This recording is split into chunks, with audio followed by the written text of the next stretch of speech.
shop. So it's basically kind of like a cube within a cube.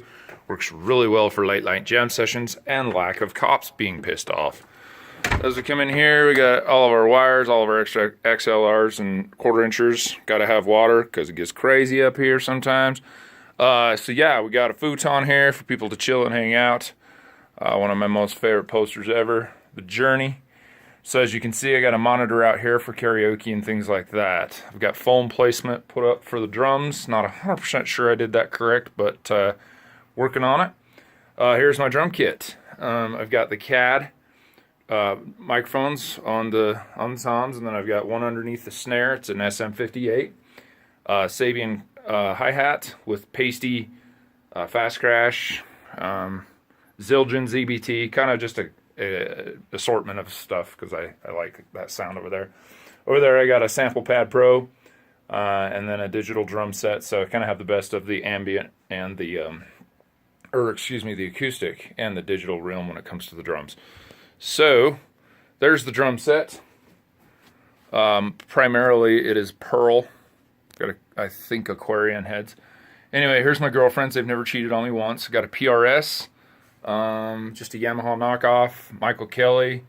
Right here's where I got my Windows 10 machine, so it's on the other side, so that when I'm mixing and stuff, it doesn't get in the way.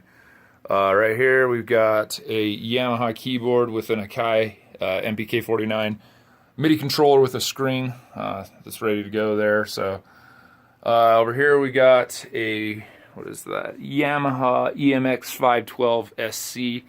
Plenty of power so far. I haven't had any problems. Here's my mixer, kind of an Atari, but it still does its job. I love Yamaha. Great equipment. I got JBL mains for the vocals and other stuff. I've got Yamahas that I'm running all the instruments through. This guitar I've got going through a Line 6 amp and I'm amplifying. Sounds all right. I've got an LTD bass, Ovation 12 string, Dean fretless bass, that's my friend's, and Dean acoustic bass, which is mine. Running the bass through this thing right here, the Sans amp bass modeler thingy, bajingy, that's a technical term. Anyway, so, and then down here on the floor we got the Line 6 Pod X3 Live Pro, that's what I play through. SM57s, or 58s, whatever they're. Sure, sorry. Microphones. So, that's pretty much the rundown of the live room. So let's go into the control room. In the control room, we have hardwood floors. We have curtains in the back. Sound dampening right here in the middle.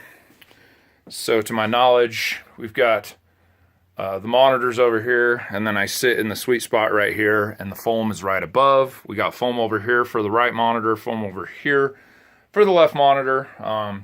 Still working on where to put the foam because I'm not 100% sure. Down here we got that old school Tascam US 2000. The one thing I do really like about this 2000 that I'm noticing that does not have on the Focusrite is it's got an input computer monitor. So 3 different ways to control the volume. The way I got it set up right now is the input is actually my Windows volume. The computer is the MacBook volume. And the monitor obviously is the monitor volume. Then I run the headphone down to this Behringer headphone amp, which then breaks out, and I have individual headphone cords ran everywhere. I got a Furman power conditioner right there. We're working with the JBL 8-inch studio monitors. I'm not sure what model number they are, but they sound great. I love them. MacBook 2016 that I'm running as far as what I'm running Pro Tools off of primarily. However, on the other side, I do have the Windows 10 machine. So it is really rad because the studio, you can always have both platforms. That switch right there allows you to take the USB feed off of the back of the Tascam US 2000 for when we're doing packet transfers and things like that. Up here, this is my latest edition. Got it from Amazon. It's actually broken right now, so I'm getting a different one, but it was under warranty. So this is an 8-way splitter. Allows me to plug in the MacBook and the Windows machine. So then all I have to do is take a remote and go click, and MacBook goes across all the screen. But this guy right here primarily runs to my Windows tower. So I always have Windows and I always have MacBook. It's really, really cool. This is an expansion monitor. I'm not quite sure what I'm going to use that for yet. Probably when I get into mixing, that's going to be, You know how you mix them both or split them up. So that's probably what I'll do. Anyway, yeah, that's that. Over here, we got the vocal booth or the ISO booth, which I really like. I tell my students I'm going to my padded room to think about things. Anyway, it is lined all the way around with foam. The ceiling is sheetrock, I believe. 2 layers of sheetrock, I think is what I did. The flooring is 2 layers of carpet and sheetrock. In here, I've got a monitor so that I can use this wireless keyboard to just access whatever I've got going on, because this reaches the laptop. So it's really nice, because if I'm in here mixing vocals by myself, I can, you know, make all the changes on the DAW and still be in the recording environment, not having to go back and forth, back and forth. That's my dog. His name is Spaz. Say hi, Mike. That's Spaz. He's a studio dog. He's awesome. Anyway, so this is a vocal booth. As you can see, we got it shaped in a diamond, like you should. And, yeah. So then back here, we got a couch for listening, another electric guitar, LTD, and then another Epiphone Les Paul, or not Les Paul, Epiphone acoustic guitar. I love that one.